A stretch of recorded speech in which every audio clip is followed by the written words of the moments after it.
morn rain. When the hurly-burly stun, the battle's lost and won. That'll be ere the set of sun. Where the place? Upon the heath. There we meet Macbeth. I come, Grey Malkin. Paddock calls. Anon. Fair is foul and foul is fair. Hover through the fog and filthy air.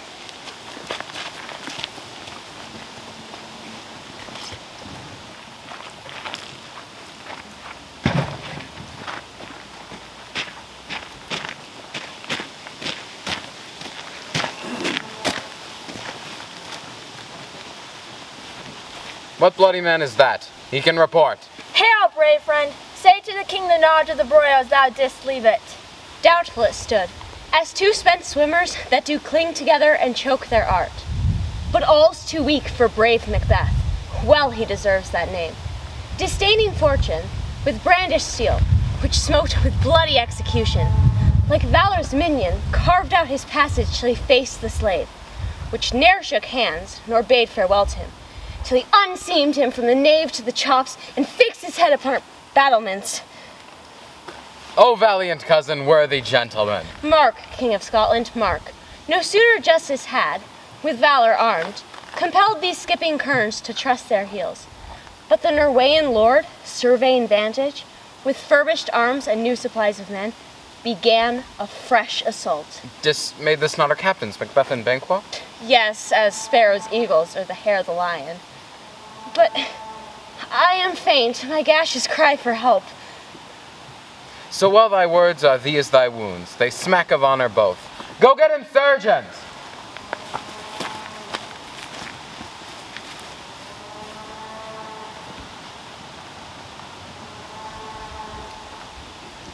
Who comes here? The worthy Thane of Ross. What a haste looks through his eyes. So should he look that seems to speak things strange. God save the king. Whence camest thou, worthy Thane? From Fife, great king, where the Norwegian banners flout the sky and fan our people cold. Norway himself, with terrible numbers, assisted by that most disloyal traitor, the Thane of Cawdor, began a dismal conflict, till that Belana's bridegroom, lapped in proof, confronted him with self-comparisons. A point against point, rebellious arm against arm, curbing his lavish spirit, and to conclude, the victory fell on us. Great happiness! That now Sweno, the Norway's king, craves composition, nor would we deign him burial of his men. He dispersed that St. Clovis Finch $10,000 to our general use. No more that Thane of Cawdor shall deceive our bosom interest. Go pronounce his present death and with his former title be Macbeth. I'll see it done. What yet lost, noble Macbeth hath won.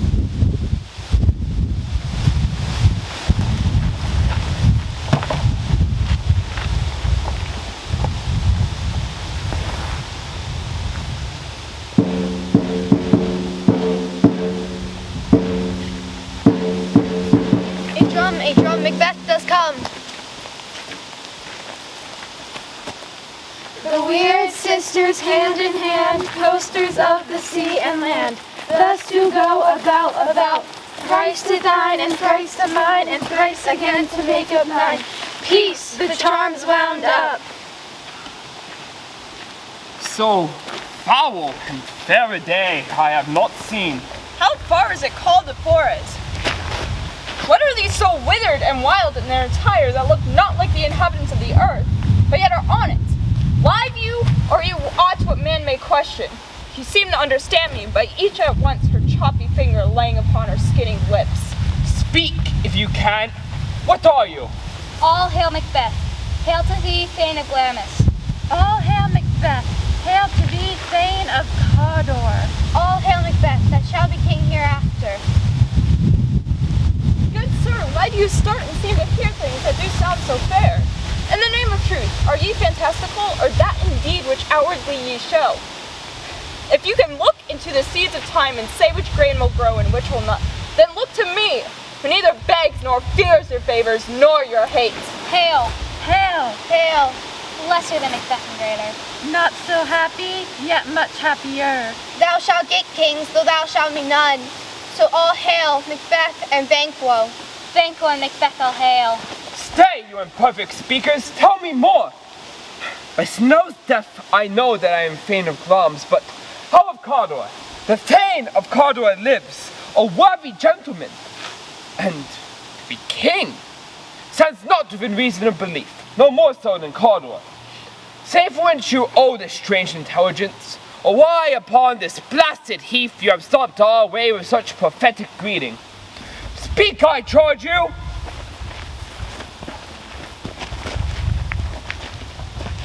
Whither are they vanished? Into the air, and what seemed corporal melted away as breath into the wind. Would they had stayed. Your children shall be kings. You shall be king. Aye, and Thane of Cawdor too, went it not so. Who's here? The king hath happily received, Macbeth, the news of thy success, and when he reads thy personal venture in the rebels' fight, his wonders and praises do contend which should be thine or his. Silenced with that, in viewing o'er the rest of the self-same day, he finds thee in the stout Norwegian ranks, nothing afeard of what thyself did make, strange images of death. As thick as tail can post with post, and everyone did bear thy praises in his kingdom's great defense, and poured them down before him. I am sent to give thee from our royal master thanks, only to herald thee into his sight, not pay thee, and, for an earnest of a greater honor, he bade me, from him, call thee Thane of Cawdor, in which addition, hail, most worthy Thane, for it is thine. What? Can the devil speak true? The Thane of Cawdor lives. Why do you dress me in borrowed robes? Who was the Thane lives yet, but under heavy judgment bears that life which he deserves to lose. Whether he was combined with those of Norway, or did line the rebel with hidden help and vantage, or that with both, I know not. But treason's capital, confessed and proved, have overthrown him. Gloms and Thane of Cawdor too. The greatest is behind. I thank thee for your pain. Do you not wish for your children to be kings, as those that have made me the Thane of Cawdor promised no less to them? That, trust at home, might yet enkindle you unto the crown as well. But 'tis oftentimes strange that the things of darkness tell us truths, win us with honest trifles to betray us in deepest consequence. Cousin, a word, I pray you. Two truths are told, like happy prologues to the swelling act of the imperial theme. I thank thee, gentlemen. This supernatural solicitation cannot be ill, cannot be good. If ill, why have it given me the earnest of success succeeding in a truth? I am Thane of Cawdor. If good, then why do I yield to that suggestion whose horrid image doth unfix my hair and knock my seated heart at my ribs against the very state of man? Present fears are less than horrible imaginings. My thought, whose murder yet is but fantastical, shakes so my single state of man that function is smothered in surmise, and nothing is but what is not. Look how our partner's wrapped. Chance may make me king. Chance might crown me without my stir. New honors come upon him, such as our strange garments. Cleave not to their mold, but with the aid of use. Come what, come may, time and the hour runs through the roughest day. Worthy Macbeth, we stay upon your leisure. Give me a favor. My dull brain was wrought with things forgot. Kind Ross, your pain is registered when every day I turn the leaf to read it. Let us toward the king. Think upon what have chanced, and upon some more time, the interim having weighed, we shall speak our open hearts, each to the other. Very gladly. Till then enough. Come, friends.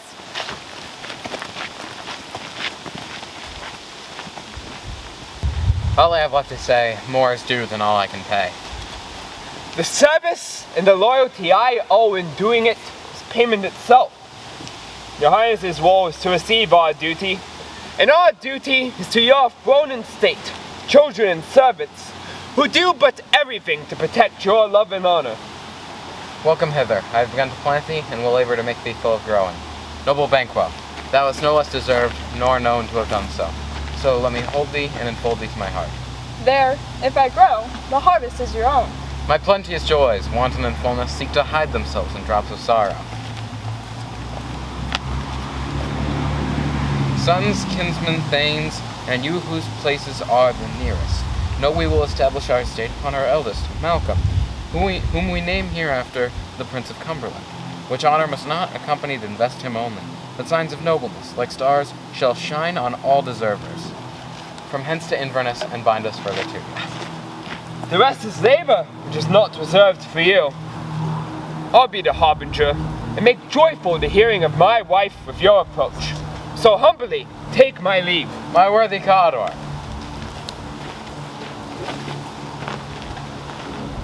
The Prince of Cumberland. Now that's a step on which I must fall down without sore leap.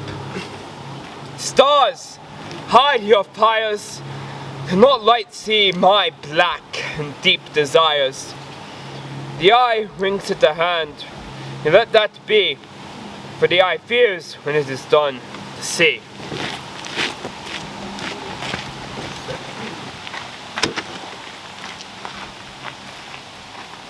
They met me in the day of success, and I have learned by the perfectest report they have more in them than mortal knowledge. When I burned in desire to question them further, they made themselves air into which they vanished.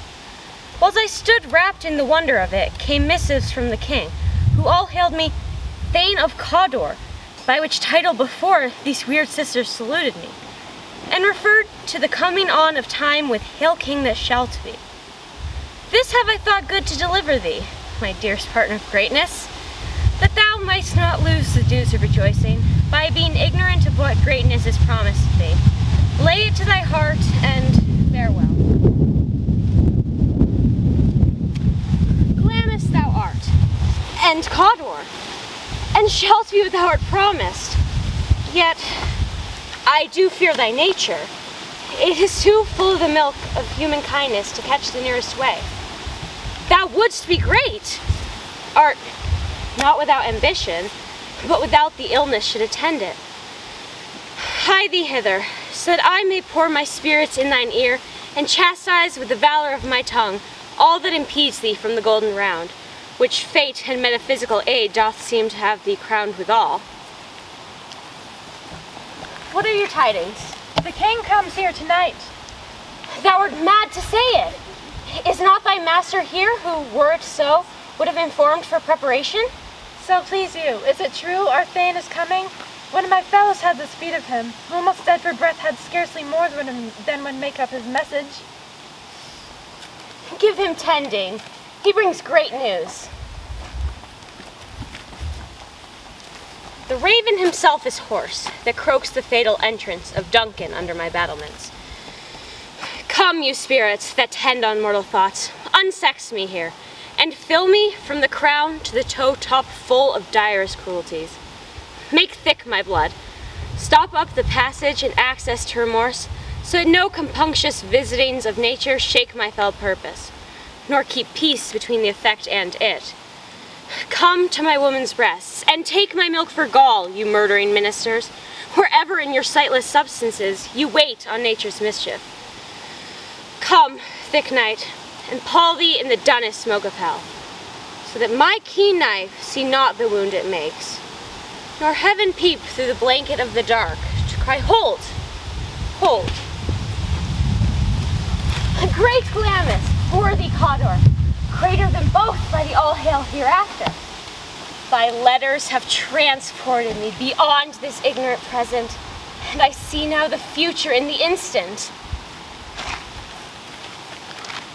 My dearest love, Duncan comes here tonight.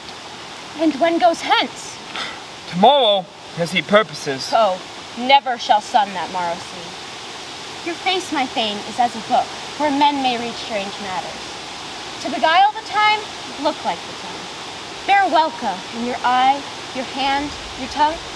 Look like the innocent flower, but be the serpent under it. He that's coming must be provided for, and you shall put tonight's great dispatch into my business, so that for all our nights and days to come, give solely sovereign sway and masterdom. We will speak further. Only look up clear. To alter favor, ever is to fear. Leave all the rest to me.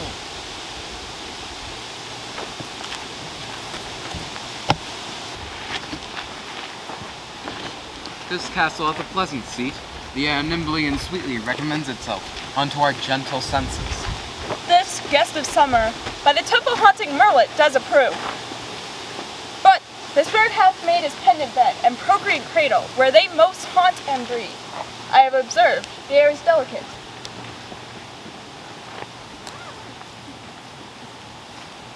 CC, our honored hostess. All our service, at every point twice done and then done double, we're poor in single business against those honors, deep and broad, wherewith your majesty loads our house. For those of old, and the late dignities heaped up to them, we rest your hermits. By your leave, hostess.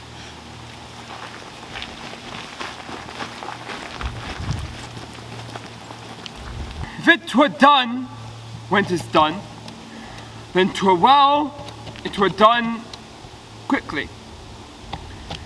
The assassination could trammel up the consequence and catch with his Circe's success. That but this blow might be the be-all and the end-all here.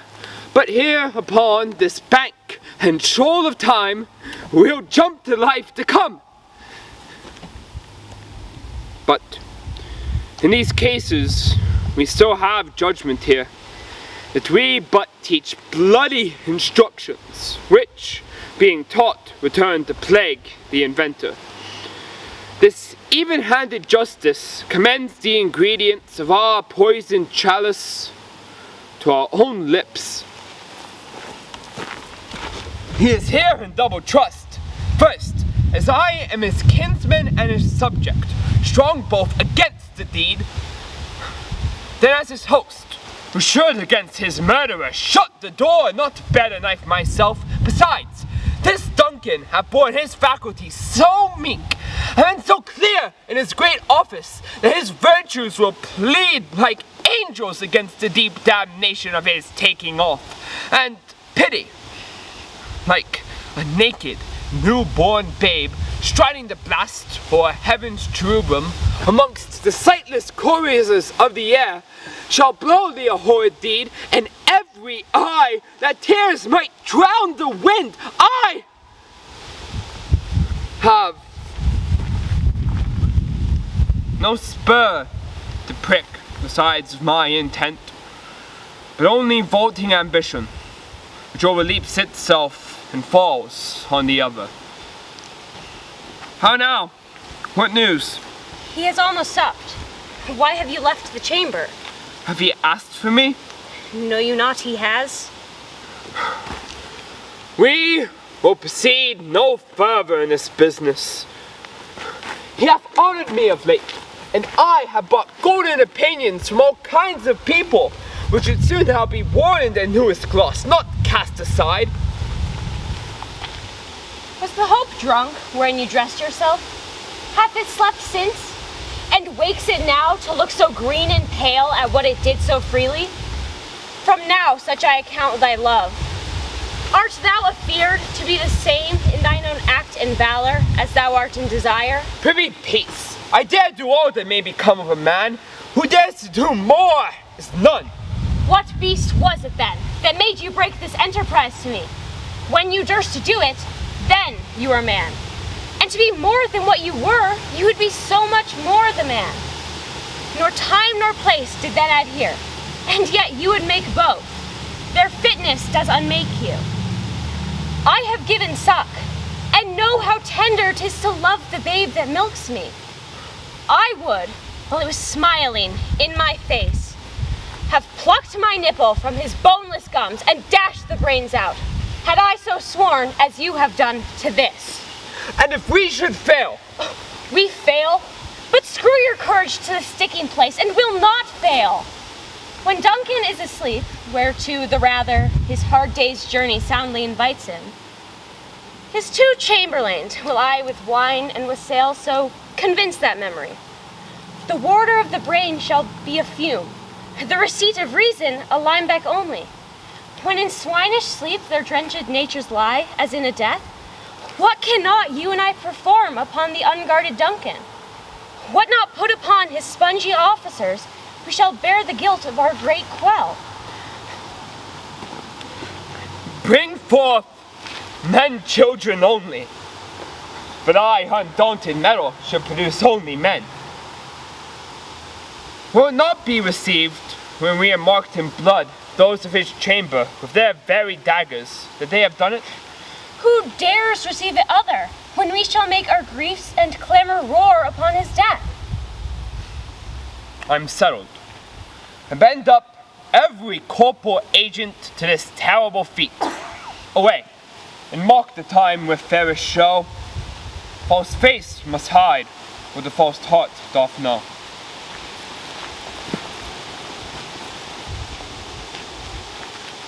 How goes the night, boy?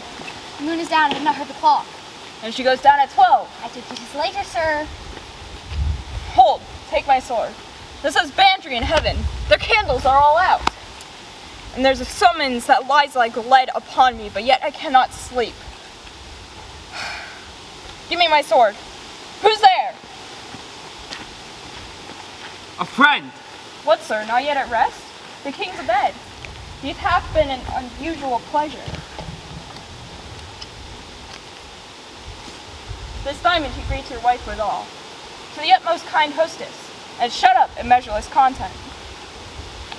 Being unprepared, our will became the servant to defect, which else should free have wrought. All's well. I dreamt last night of the three weird sisters. To you, they have showed some truth. I think not of them. Yet, when we can entreat an hour to serve, we had best spend some words in that business, if you could grant the time. At your kindest leisure. If you shall cleave to my consent when 'tis, it shall make honor for you. Well then, I shall keep my bosom franchised and my allegiance clear. I shall be counseled. Good repose the while. Thanks, sir. Well, like to you.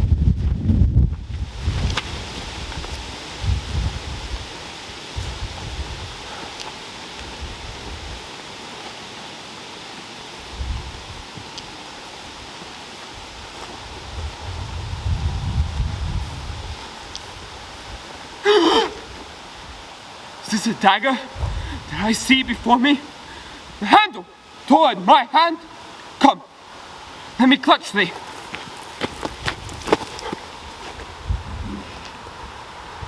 I have thee not, and yet I see thee still. Art thou not, fatal vision, sensible to feeling as to sight? Or art thou but a dagger of the mind, a false creation proceeding from the heat oppressed brain? I see thee still, in form as palpable as this which now I draw. Thou marshalest me the way I was going, and such an instrument I was to use. Mine eyes are made fools of the other senses, or else worth all the rest. I see thee yet, and on thy blade and duggan gouts of blood which were not so before.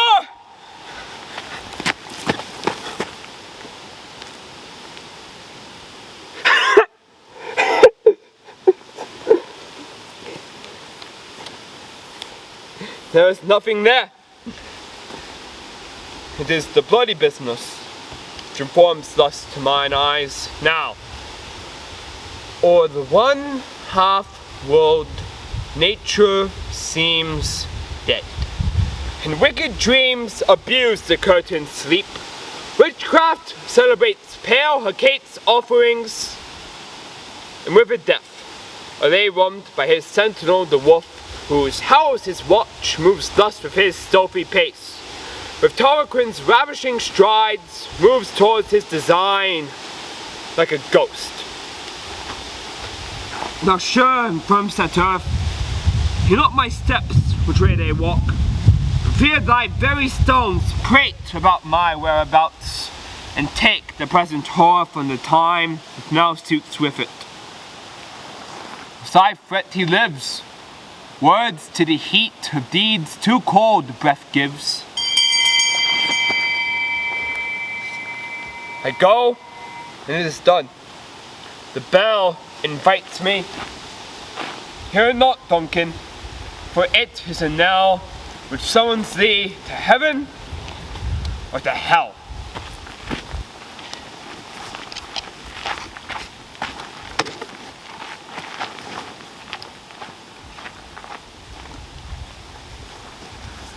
That which hath made them drunk hath made me bold. That which hath quenched them hath given me fire. Hark! Peace, it was the owl that shrieked, the fatal bellman, giving the sternest good night. He is about it. The doors are open, and the surfeited grooms do mock their charge with snores. I have drugged their possets, so that death and nature do contend about them, whether they live or die. Who's there? What ho? Alack, I'm afraid they have awaked, and 'tis not done. The attempt and not the deed confounds us. Hark, I left the daggers ready. He could not have missed them. Had he not resembled my father as he slept, I had done it. My husband. I have done the deed. Didst thou not hear a noise? I heard the owl shriek and the crickets cry. Did not you speak? When? Now. As I descended? I. This is a sorry sight. A foolish thought to say a sorry sight. There's one did laugh in his sleep, and one cried, "Murder!" That did wake the other. I stood and heard them. Yet they did say their prayers, and addressed them back to sleep. There are two lodged together. One cried, "God bless us!" and amen the other, as I stood there with these hangmen's hands, listening to their fears. I cannot say amen when they did say, "God bless us." Consider it not so deeply. But wherefore could not I pronounce amen? I had most need a blessing, and amen stuck in my throat. These deeds must not be thought of after the ways, so they will make us mad. Methought I heard a voice cry, "Sleep no more! Macbeth doth murder sleep!" What do you mean? Still it cried, "Sleep no more to all of the house! Cawdor hath murdered sleep, and therefore Glamis shall sleep no more. Macbeth shall sleep no more!" Who was it that thus cried? Why, worthy Thane, you do not unbend your noble strength to think so brain sickly of things. Go get some water, and wash this filthy witness from your hands. Why have you brought the daggers here? They were to lie there.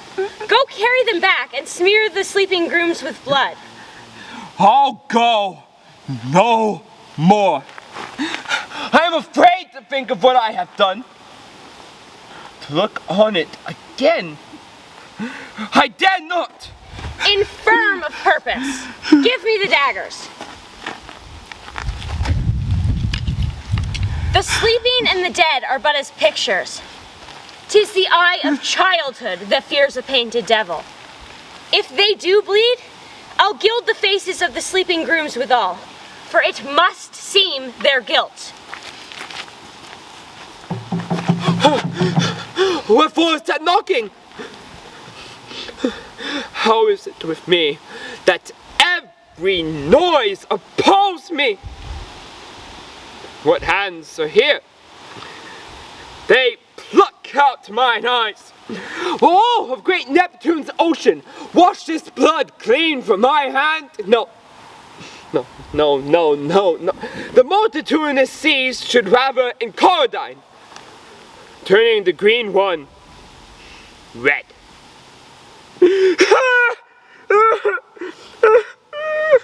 My hands are of your color, but I shame to wear a heart so white. I hear knocking at the south entry. Retire we to our chamber. A little water washes us of this deed. How easy it is then. Your constancy hath left you unattended. Hark! knocking. Put on your nightgown, lest occasion call us and reveal us to be watchers.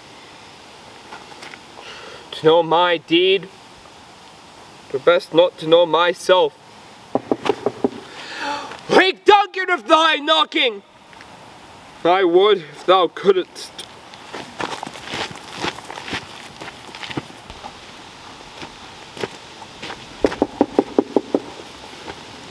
Here's a knocking indeed. If a man were a porter of Hellgate, he should have old turning the key.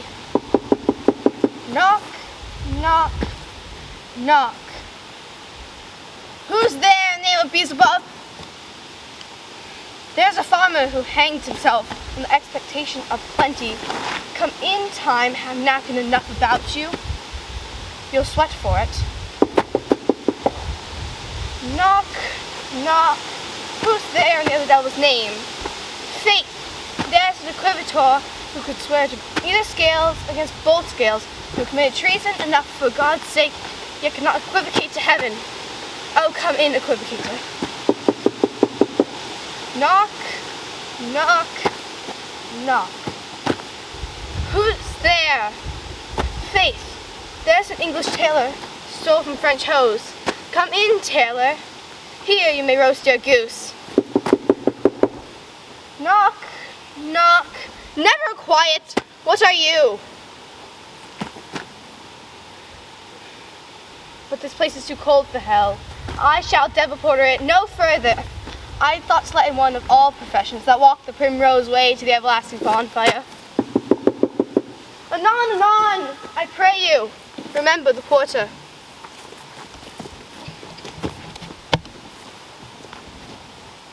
Was it so late, friend dear, went to bed that you do lie so late? Faith, sir, we are carousing till the 2 o'clock, and drink, sir, is a great provoker of the three things. What are the three things that the drink especially provokes? Marry, sir, nose painting, sleep, and urine, lechery, sir. It provokes and unprovokes. It provokes desire, but takes away performance. In conclusion, leaves him in an equivocating sleep, and I lie leave him. I believe drink gave thee the lie last night. That it did, sir, in the very throat on me. But I requited him for his lie, and I think, being too strong for him, though he took up my legs sometime. Is thy master stirring? Seems our knocking has awaked him. Here he comes. Good morrow, noble sir. Tomorrow both. Is the king stirring, worthy Thane? Not yet. Well, he did command me to call timely on him. I've almost slipped the hour. I'll bring you to the door. I know this is a joyful trouble to you, but yet 'tis one. The honor that I delight in transcends all trouble. There is the door. And I will make so bold to call, for 'tis my limited service. Goes the king hence today? He does. He did appoint so. The night has been unruly. Where we lay, our chimneys were blown down and, as they say, lamentings heard in the air. Strange screams of death, and prophecies accents terrible, of dire combustion and confused events, new hatched to the woeful time. The obscure bird clamored the livelong night. Some say the earth was feverish and did shake. 'Twas a rough night. My young remembrance cannot parallel fellow to it. Oh, horror, horror! Tongue nor heart cannot name nor conceive thee! What is the matter? Confusion hath made its masterpiece. Most sacrilegious murder hath broke up the Lord's anointed temple and stole the life out the building. What's that you say? The life? Mean you his majesty? Do not bid me speak. Approach the chamber door and destroy your sights with a new gorgon. Speak for yourselves, go! Awake! Awake! Ring the alarm bell, murder and treason! Shake off this downy sleep, death's counterfeit, and look upon death itself. Up, up, and see the great doom's image. As from your graves, rise up and walk like sprites to countenance this horror. Ring the alarm bell!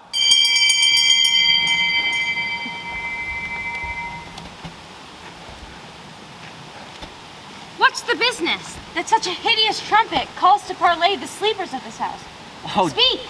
Oh, gentle lady, 'tis not for you to hear what I can speak, for the repetition in a woman's ear would murder as it fell. Banquo, Banquo, our royal master has been murdered! Woe, alas! What, in our house? Macduff, I prithee thee, contradict thyself and say it's not so! And yet, I do repent me of my fury that I did kill those traitors. Wherefore did you so? Who can be wise, amazed, temperate, and furious, loyal and neutral in a moment? No man. The expedition of my violent love does outrun the pause of reason. There lay Duncan, his silver skin laced in his golden blood, his gashes like breaches in nature for ruin's wasteful entrance. There, the murderers, steeped in the colors of their trade, their daggers unmannerly breached with gore. Who could refrain that had a heart to love, and in his love make his passion known? Help me hence! Oh! Look to the lady. Look to the lady!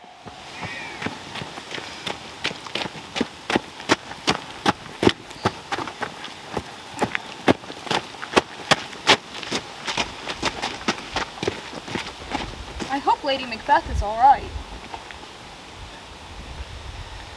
Let us briefly put on manly readiness and meet in the hall together. Well contented.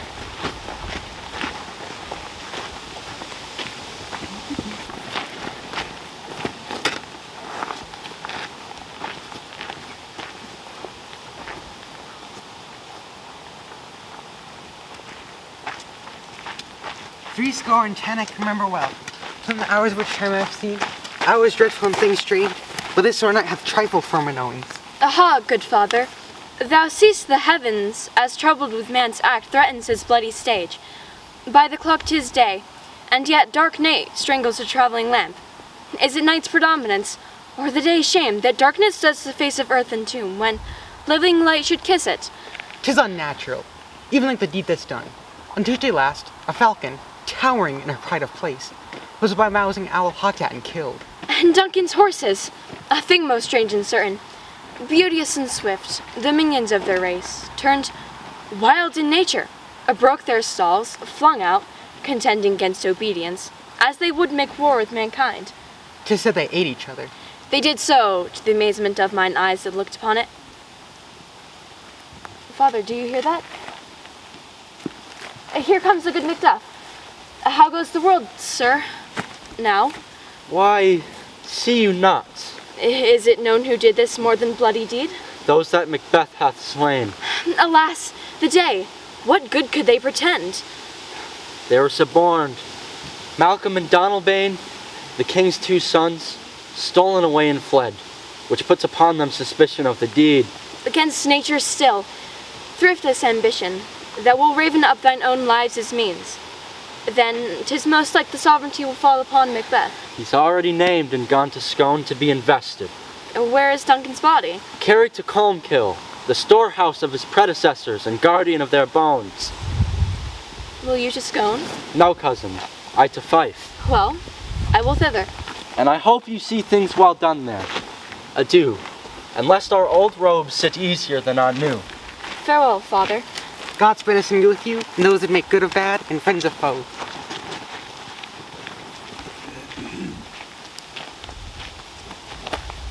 Thou hast it now, King, Cawdor, Glamis, all as the weird women promised, and I fear thou played it most foully for it. And if they do speak true, as upon you, Macbeth, then their speeches shine, and why can I not let them be my oracles as well, and set me up in hope? But hush, no more. Ah, here is our chief guest. Had he been forgotten, he has a great gap in our feast, an all thing unbecoming.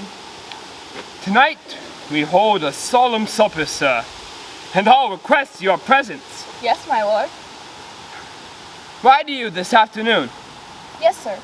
Ah, we would have desired your good advice, but thus far have been both grave and prosperous at today's council. But we'll take tomorrow. Is it far you ride? As far, my lord, that will take up the time twixt this and supper. Go not my horse the better, and make me a bower of the night. Fail not our feast. My sir, I will not. We here, our bloody cousins, are bestowed in England and in Ireland, not confessing their cruel parricide, filling their listeners with strange inventions. But of that tomorrow, when we shall have the cause of state craving us jointly. Hie you to your horse, adieu, till you return at night. Ah! Goes Fleance with you. Yes, my sir, but our time does call upon us. I wish your horses swift and sure of foot, and so I do commend you to their backs. Farewell. Let every man be master of his time till 7 at night. To make society the sweeter welcome, we shall keep ourselves till supper time alone. In the meanwhile, God be with you. Satan! A word with you. Attend those men our pleasure? They are, my lord, without the palace gate. Bring them before us.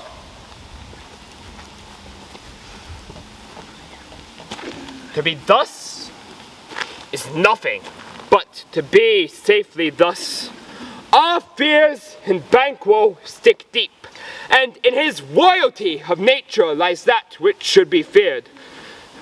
'Tis much he dares, and to that dauntless temper of his mind he hath a wisdom that doth guide his valor to act in safety. There's none but he whose being I do fear, and under him my genius is rebuked. He chid the sisters when first they put the name of king upon me, and then bade them speak to him. Then, prophet-like, they hailed him father to a line of kings. Upon my head they placed a fruitless crown, a barren scepter in my grip, thence to be wretched with a unlineal hand, no son of mine succeeding. If it be so, for Banquo's issue have I filed my mind. For them, the gracious Duncan have I murdered, put rancors in the vessel of my peace, only for them and mine eternal jewel, given to the common enemy of man, to make them kings, the seed of Banquo kings! Rather than so, come fate unto the list, and champion me to the utterance. Come in, without there.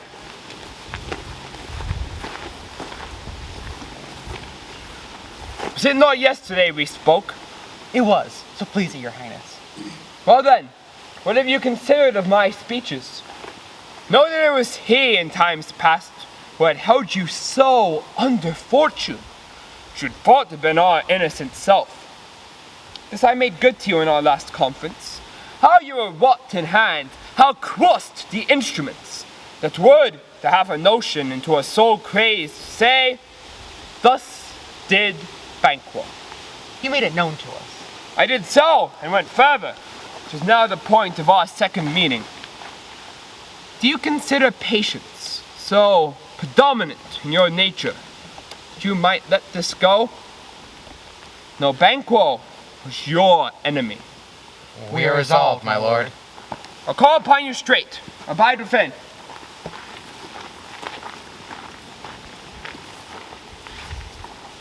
It is settled, Banquo. Thy soul's flight, if it find heaven, must find out tonight. 'Tis safer to be that which we destroy than by destruction dwell in doubtful joy. How now, my lord? Why do you keep alone?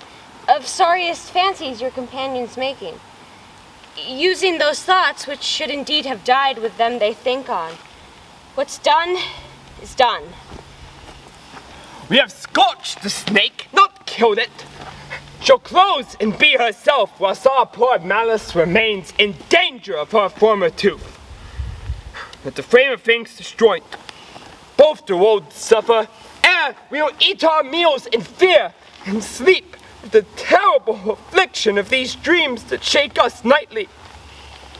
It's better to be with the dead, whom to make our peace we have sent to peace, than to lie in the restless torture of our minds. Duncan is in his grave, after life's fitful fever. He sleeps well. Treason have done his worst. Steel, nor poison, malice domestic, foreign levy, nothing can touch him further. Come now, gentle my lord, sleek o'er your rugged looks. Be bright and jovial among your guests tonight. So shall I, love. So I pray be you. Let your remembrance apply to Banquo. Produce eminence with your iron tongue. We are without safety while we lave our honors in these flattering streams, and make our faces visits to our hearts, hiding the truth. You must leave this. For scorpions my mind is, dear wife. Thou knowest that Banquo and his fiancée live. But in them nature's copies not etern. There is hope yet. They are assailable. Ere the bat hath flown his cloistered flight, ere the black cockade summons, the drowsy humming beetle have wrung night's yawning leaf, there shall be done a deed of dreadful note. What's to be done? Be innocent of the knowledge, dearest Chuck, till thou applaud the deed. Thou marvelest at my words, but keep thee still. Things that are bad do make themselves strong by ill.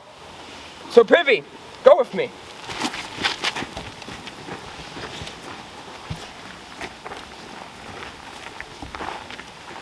Who did bid thee join with us? Macbeth. He needs not our mistrust, since it delivers our offices and what we have to do to the direction just.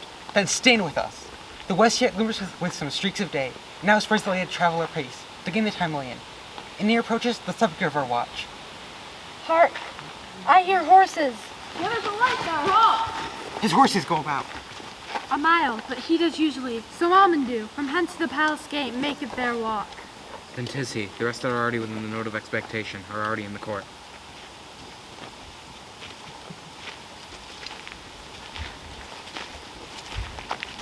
There'll be rain tonight. Let it come down. Oh, treachery! Fly, good fiance! Fly, fly, fly! Oh, master venge! Oh, slay! Ah! Who did strike out the light? Was it not the way? There's but one down. The sun has fled. We've lost best half of our affair. Well, what's away, and say how much is done.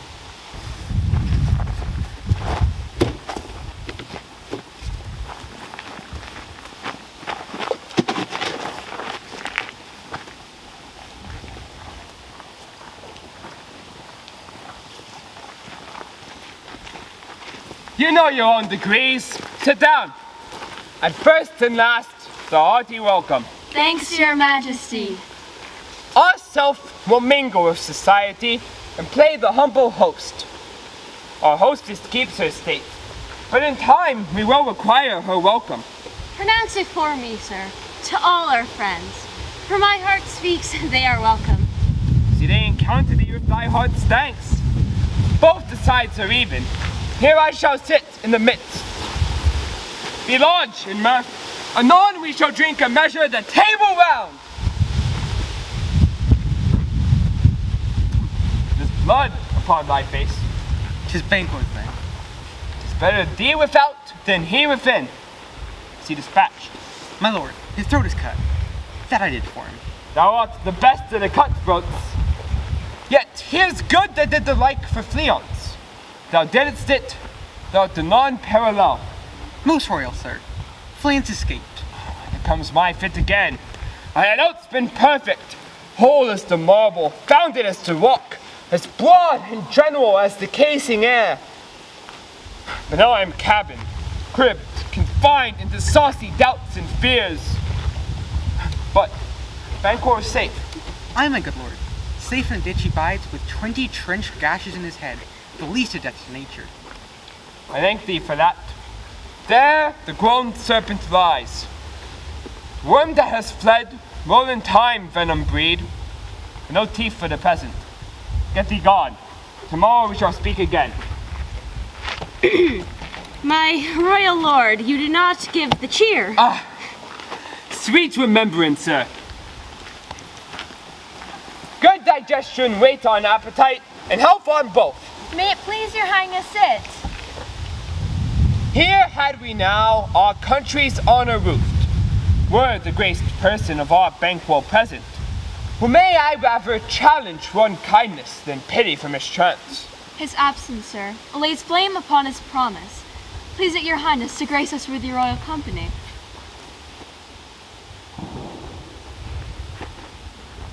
The table's full. Here's the place reserved, sir. Where? Here, my good lord. What is it that moves your highness? Which of you have done this? What, my good lord?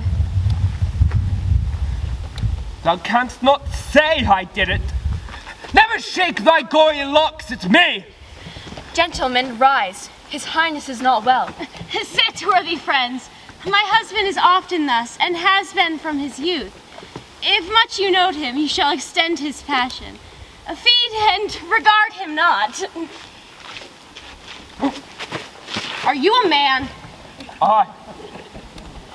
And a bold one that there look on that which might appall the devil. Oh, proper stuff. Why do you make such faces? When all's done, you look but on a stool. Prithee, see there! Look! Lo! Behold! What say you? Why, what care I? Thou canst, Lord, speak too. If carnal horses in our graves must send those that we bury back, our monuments shall be the maws of kites. What? Quite unmanned in folly? If I stand here, I saw him. Fie! For shame! Blood hath been shed ere now. In the olden time, the humane statute purged the gentle wheel. Aye, and since too, murders have been performed too terrible for the ear. The time has been that when the brains were out, the man would die, and there an end. But now, they rise with 20 mortal murders in their crowns, and push us from our stools. This is more strange than such a murder is. My good lord, your noble friends do lack you. Ha! Do not muse at me, my most worthy friends. I have a strange infirmity, which is nothing to those that know me. Here, a toast. I drink to the general joy of the whole table, to our dear friend Banquo, when he were here. To all in him we first, and all to all. Our duties and the pledge. Avaunt and quit my sight! Thy bones are marrowless, thy blood is cold. Thou hast no speculation in those eyes which thou dost glare with. Think of this, good peers, but as a thing of custom. 'Tis no other, only it spoils the pleasure of the time. What man dare I dare?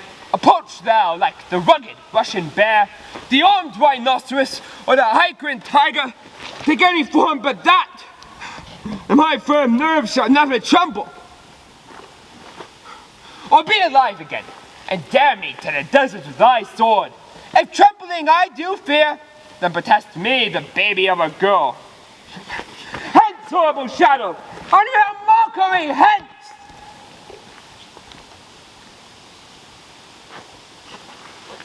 Why so, being gone, I am a man again. You have displaced the mirth, broke the good meeting with most admired disorder. Can such things be, and overcome us like a summer's crowd without our special wonder? You make me strange, even to the disposition that I owe. Well, now I think that you can behold such sights, and keep the natural ruby of your cheeks, while mine is blanched with fear. Oh, what sights, my lord? I pray you, speak not. He grows worse and worse. Question enrages him. At once, good night. Stand not upon the order of your going, but go at once. Good night, and better health attend his majesty. A kind good night to all.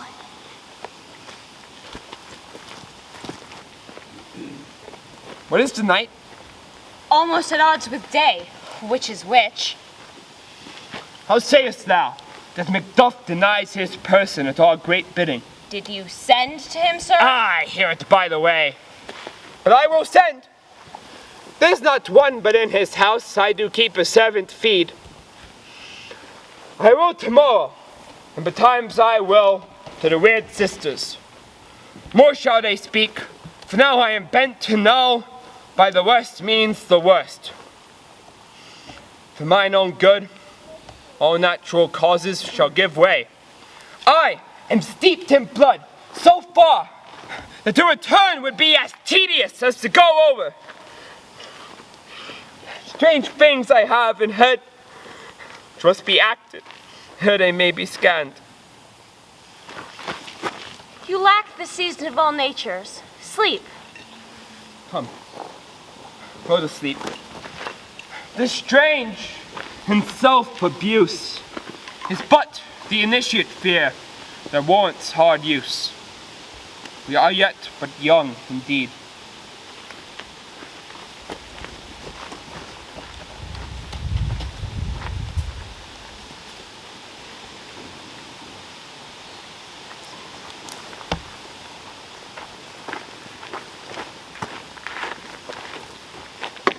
Intermission.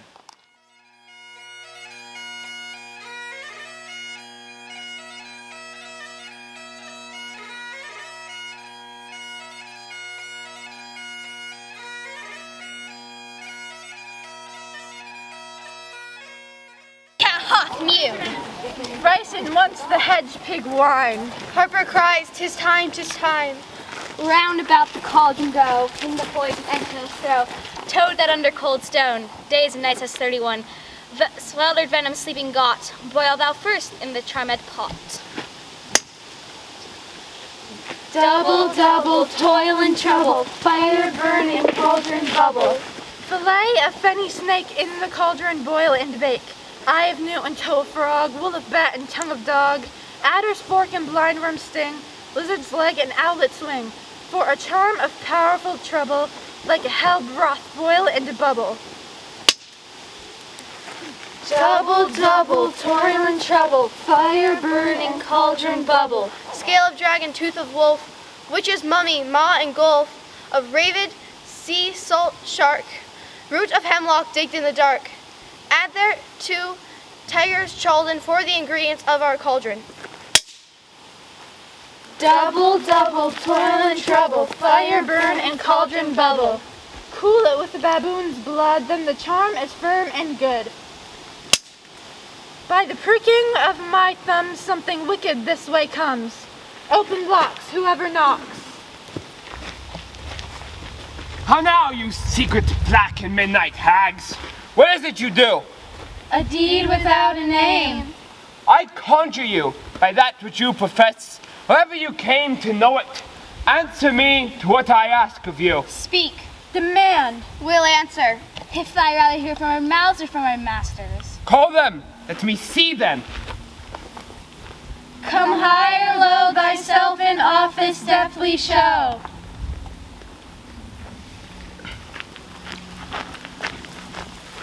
Tell me, thou unknown power. He knows thy thought. Hear his speech, but speak thou not. Macbeth, Macbeth, Macbeth. Beware Macduff. Beware the thane of Fife. Dismiss me. Enough. Whatever thou art, for thy good caution thanks. Thou hast helped my fear all right. But one word more. He will not be commanded. Here's another more potent than the first.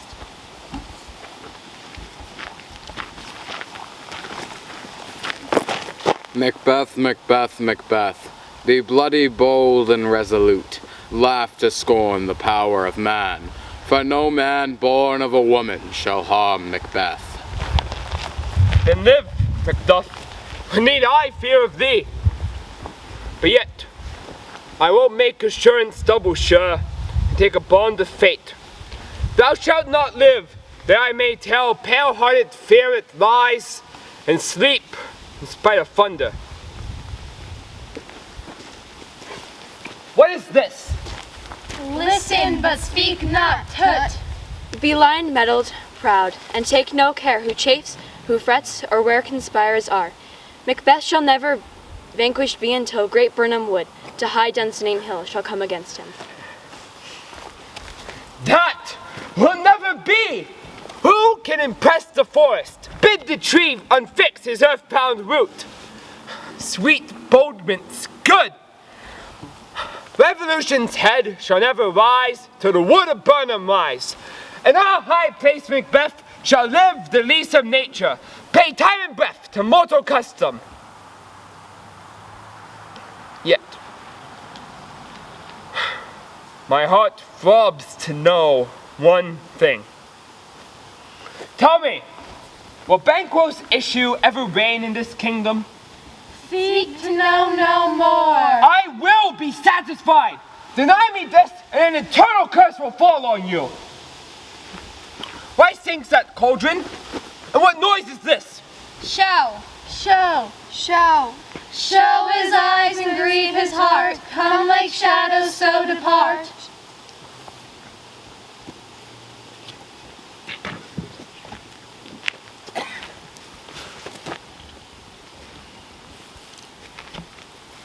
Thou art like spirit of Banquo. Down! Filthy hags, why do you show me this? I'll see no more.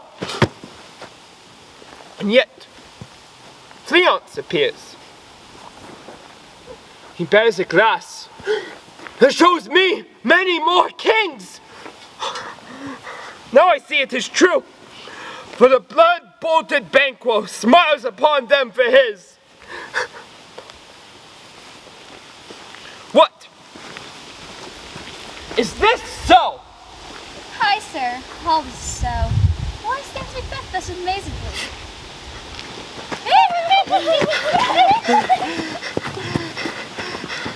Ah! Where are they? Gone? Then this pernicious hour stand I accursed in the calendar. Come in. What's your grace's will? Saw you the weird sisters. No, my lord. Came them not by you. No, indeed, my lord. Infected be the air on which they ride, and damn all those who trust them. I did hear galloping of a horse. Who was it that came by? 'Tis 2 or 3, my lord, that bring you word Macduff is fled to England. Fled? To England? Aye, my good lord. Time, thou anticipatest my dread exploits. The fighting purpose is never o'ertook, unless the deed go with it. From this moment forward, the very first things in my heart shall be the first things in my hand. And even now, to crown it, my thoughts of acts, be it thought and done, the castle Macduff I will surprise, seize upon Fife, bring to the edge of the sword his wife, his babes, and all those who stand in his line. No boasting like a fool. This deed I'll do before the purpose cool. But no more sights. Where are these gentlemen? Come, bring me to them.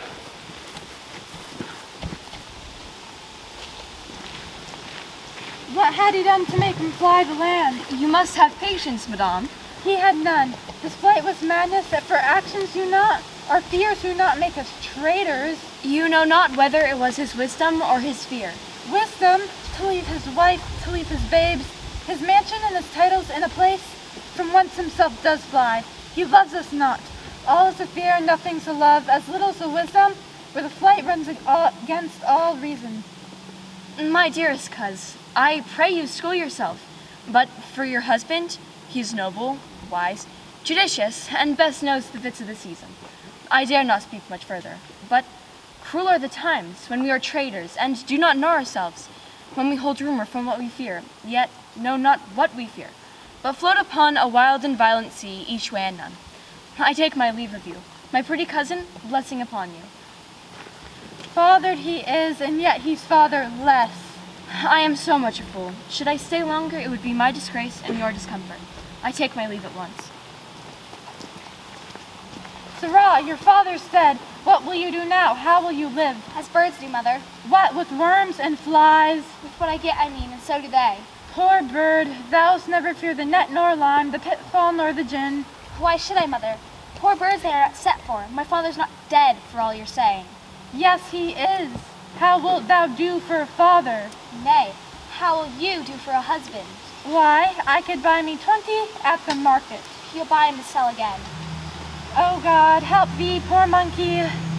How wilt thou do for a father? If he was dead, you'd weep for him. If you would not, it is a good sign that I should quickly have a new father. Poor prattler, how thou talkest. What are these faces? Where's your husband? I hope in no place so unsanctified, such as thou mayest find him. He's a traitor. Thou liest, thou shag-haired villain. What? You egg! Ah, he has killed me, Mother! Run away, I pray you!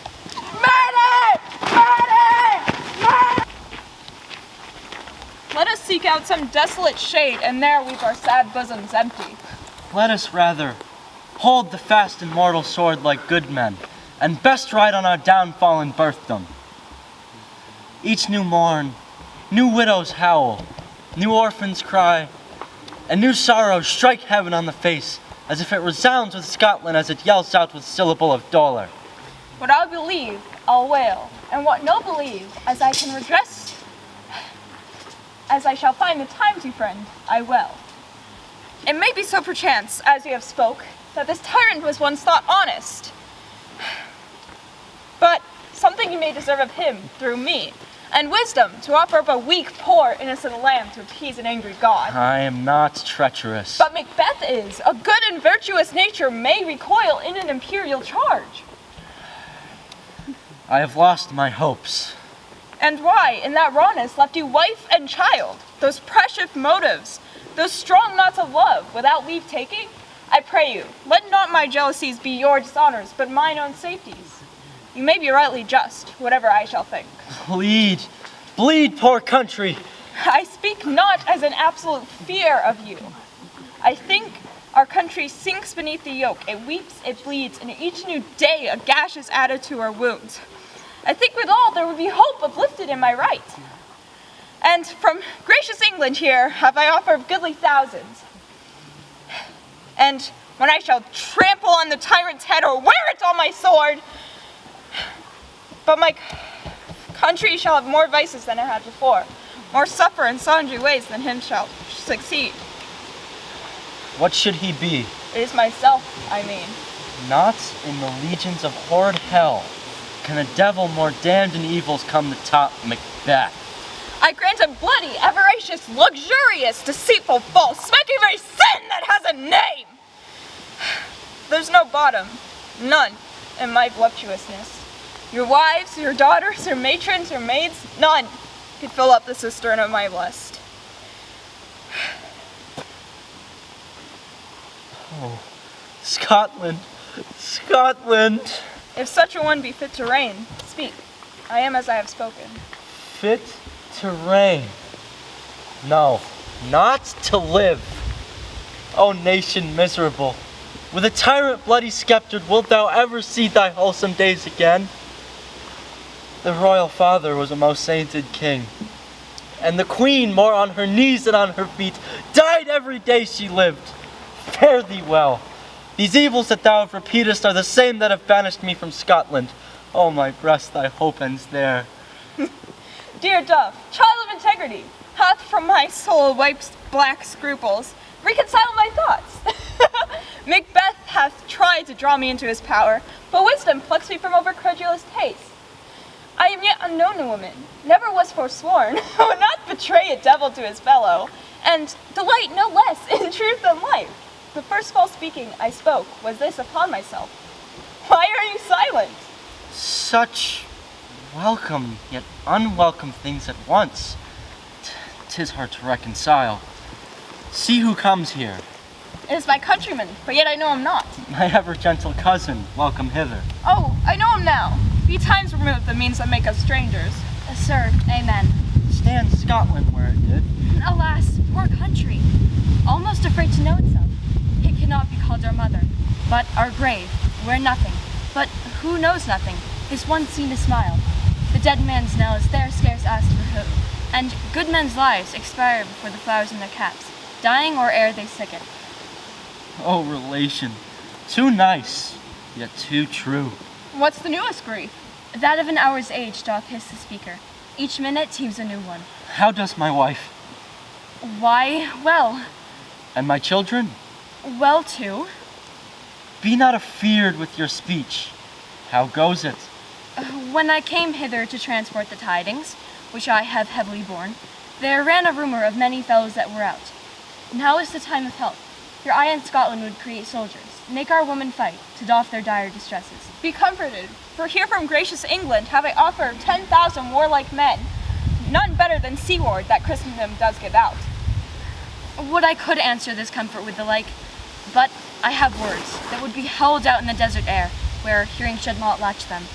Well, what concern these words? Are they to the general cause, or a fee grief due to some single breast? No mind that's honest, but in it shares some woe, though the main part pertains to you alone. Oh, well, if it be my news, don't hold it from me. Let me have it. Let not your ears despise my tongue forever, which shall possess the heaviest sound that ever yet they heard. I guess at it. Your castle is surprised, your wife and babes savagely slaughtered, and to relate the manner were, on quarry of these murdered deer, to add the death of you.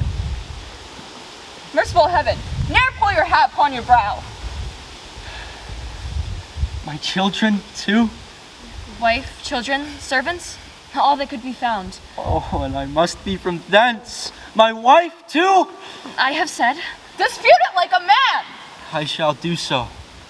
But first I must also feel it as a man. Would heaven look on, and would not take their part? Sinful Macduff, they were all struck for thee! Not for their own demerits, but for mine, fell slaughter on their souls. May heaven rest them now. Be this the whetstone of your sword. Blunt not the heart, enrage it. I could play the woman with mine eyes and the braggart with my tongue. But heavens, cut short all intermission. Bring this, thou fiend of Scotland, within my sword's length. And if he escape, may heaven forgive him too. This tune speaks manly. Come, we go to the king. Macbeth is ripe for shaking. Say what cheers you may. The night is long that never finds the day.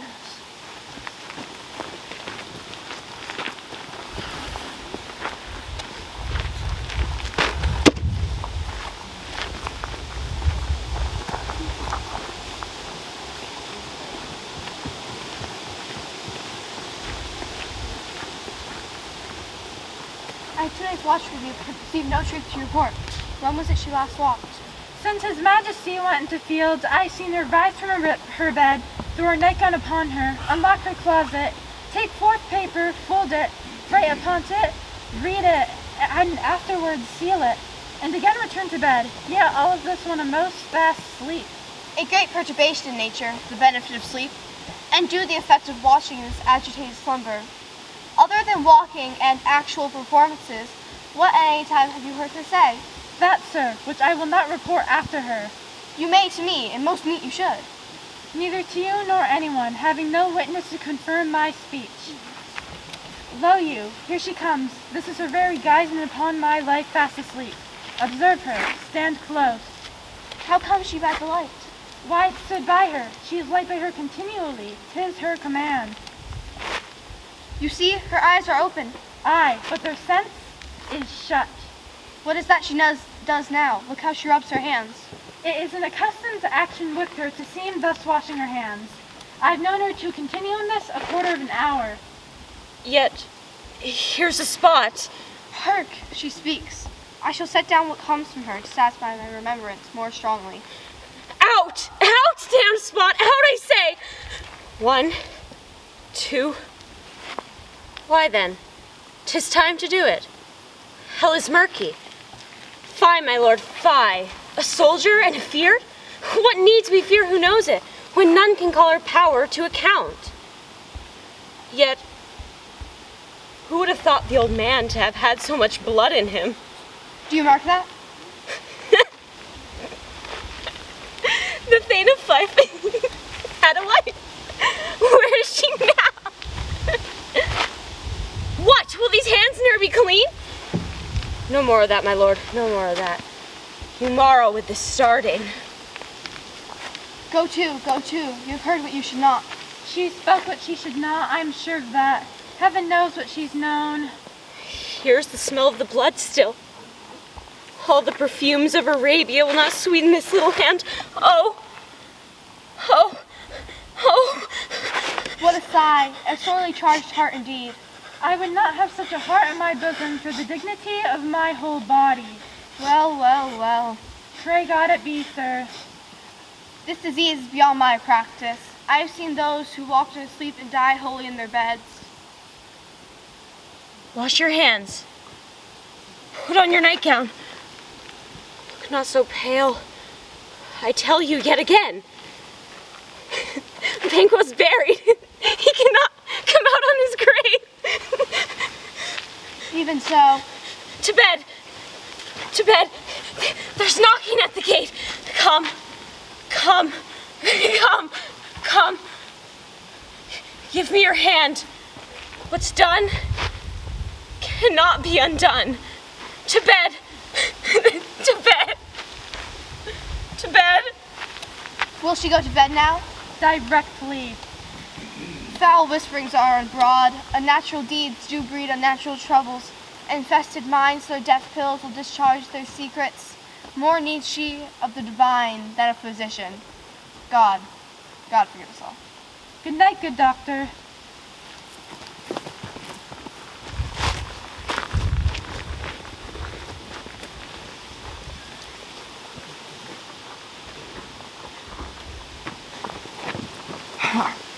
Bring me no more reports. Let them fly all. To Burnham wood comes towards Dunsinane. I will not taint with fear. What's the boy Malcolm? Was he not born of woman? The spirits that know all mortal consequences have pronounced me thus. Fear not, Macbeth, for no man of woman birth shall ever hold power upon thee. Then fly, false thanes, and mingle with the English epicures. The mind I sway by, and the heart I bear, shall never sag nor taint with fear. The devil damn thee black, thou cream-faced loon. How gost thou that goose look? There's 10,000 Geese, villain? soldiers, sir. Prick thy cheeks and overread thy fear, thy lily-livered boy. What soldiers, Patch? The English force, so please you? Ah, take thy face hence. Satan!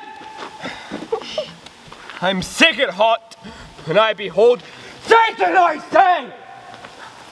This push will deceive me now, or cheer me ever. I have lived long enough. My way of life has fallen into the sere, the yellow leaf, and all that which would accompany old age.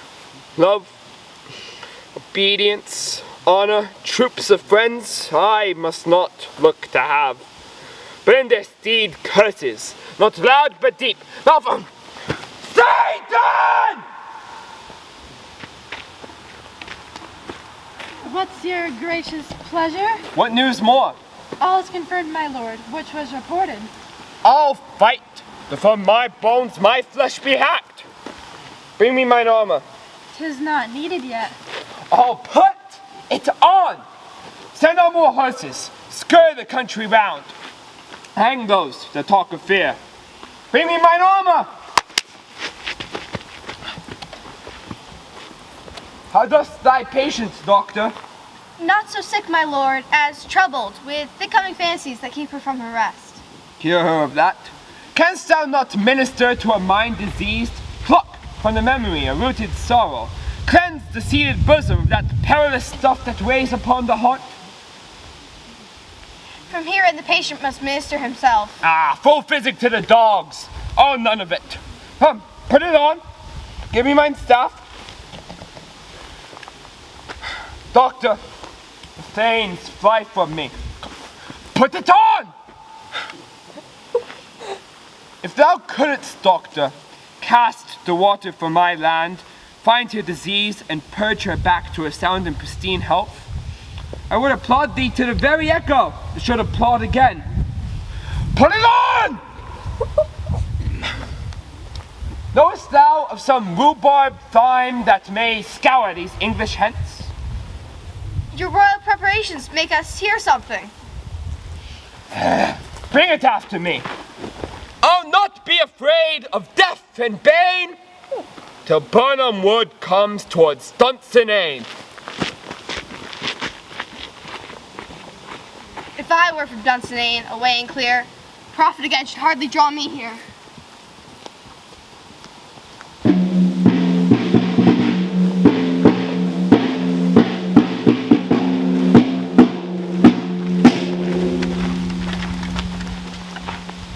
I hope the days are near at hand where chambers will be safe. Stands before us is the wood of Burnham. Let every soldier hew him down a bow and bear it before him, so there'll be air in report of us. It shall be done.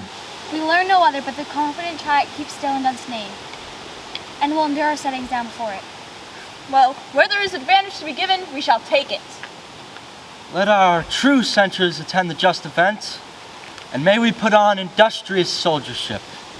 We learn no other but the confident try keep still in Dunsinane, and will endure our settings down before it.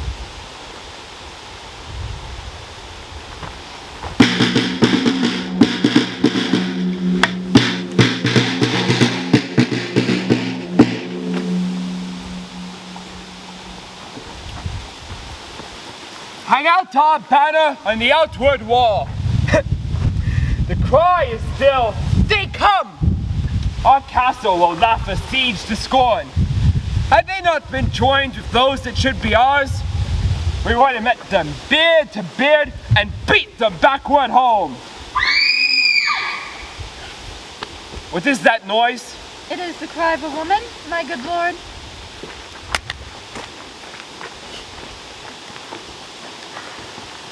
I've almost forgot the taste of fears.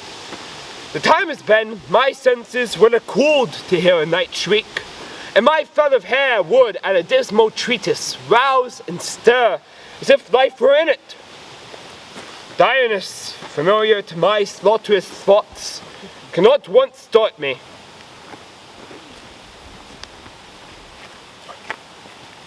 Wherefore is that cry? The queen, my lord, is dead.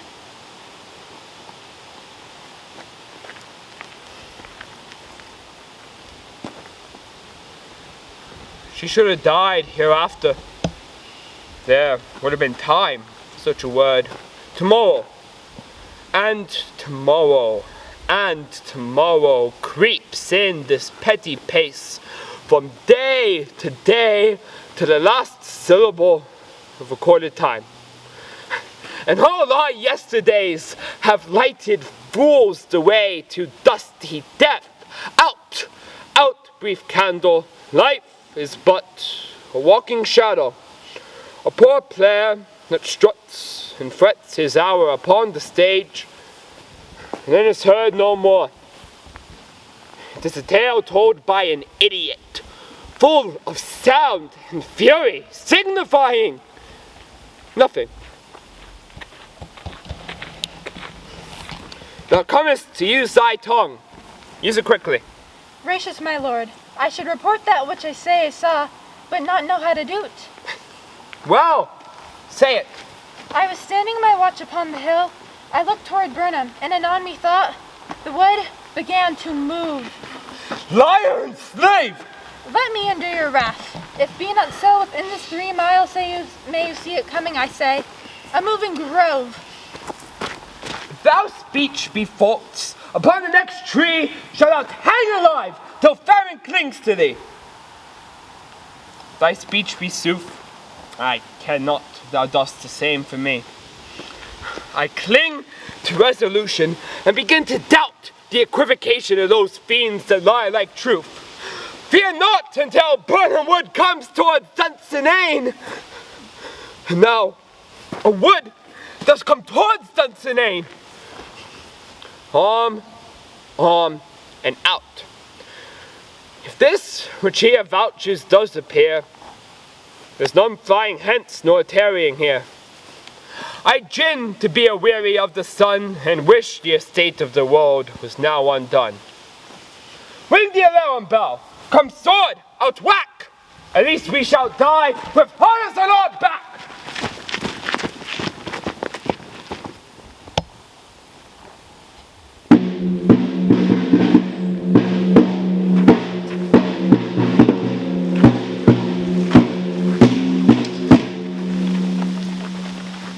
Now your leafy screens are down. You, worthy uncle, and your noble son shall start our first battle. Macduff and we shall take upon us what else remains, upon our order. Very well, do we. But find the chimes of power tonight. Let us be beaten if we cannot fight. Let our trumpets speak, for they are the glorious harbingers of blood and death.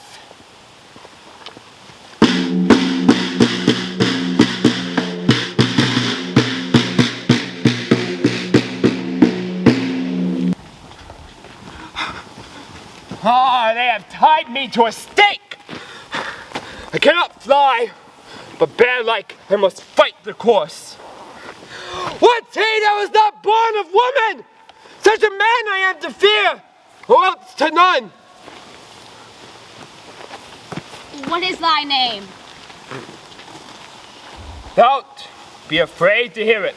No, though thou callest thyself a hotter name than any as in hell. My name's Macbeth.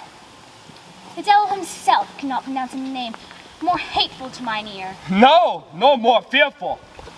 Thou liest, abhorred tyrant. With my power I shall prove the lie thou speakest.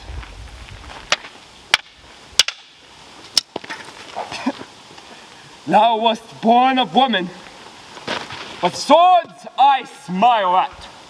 Weapons I laugh to scorn, brandished by he who was of woman born. That way the noise is, tyrant, show thy face. If thou be slain without mark of mine, my wife and children's ghosts still haunt me.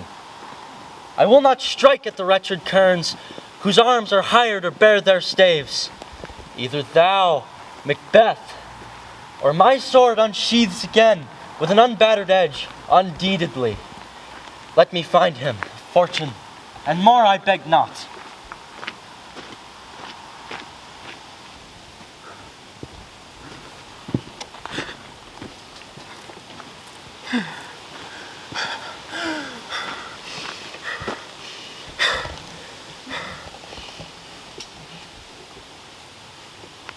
Why should I play the Roman fool and die on mine own sword? Must I see lives, the gashes do better upon them. Turn, hellhound, turn! Of all men else, I have avoided thee. But get thee back. My soul is charged with blood of thine already. I have no words. My voice is in my sword. Thou bloodier villain than teens can give out.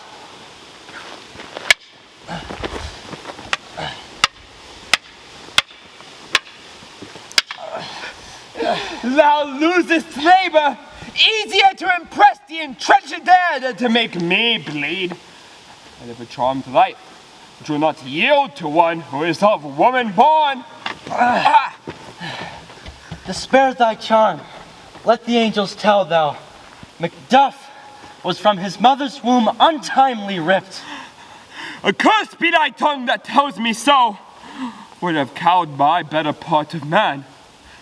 And if the sisters are to be believed, I will not fight with thee. Then yield, coward, and live to be the gaze of the time. We'll have you as our rare monsters are, painted upon a pole, under writ, "Here may you see the tyrants." I will not yield to kiss the ground before young Malcolm's feet. Though Burnhamwood comes towards Dunsinane, and though he opposed being of no woman born, yet I will try the last. I throw down my warlike shield. Fight on, Macduff, and damned be he who cries, "Hold! Enough!"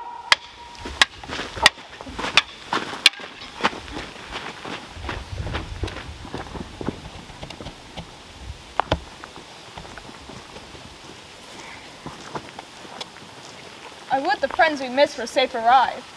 Some must go off, and yet, by these I see, so great a day as this is cheaply bought. Your noble son is missing, and Macduff. Your son, my lord, has paid a soldier's debt. He only lived but till he was a man, the which no sooner had his prowess confirmed in the unshrinking station where he fought, but, like a man, he died. Then he is dead? Aye, and brought off the field. Your cause of sorrow must not be measured by his worth, for then it hath no end. Had he his hurts before? Aye, on the front. Why then, God soldier be he. Had I as many sons as I have hairs, I would not wish him to a fairy death. And so, his knell is knolled. He is worth more sorrow, and that I'll spend for him. He is worth no more. They say he parted well and paid his score. And so, God be with him. Here comes newer comforts. Hail, King! This here be the cursed usurper's head. The time is free. I see thy compass with thy kingdom's pearl, that speaks my salutations in their minds. Let me hear these voices I have so desired to be heard aloud with mine. Hail, King of Scotland! Hail, King of Scotland!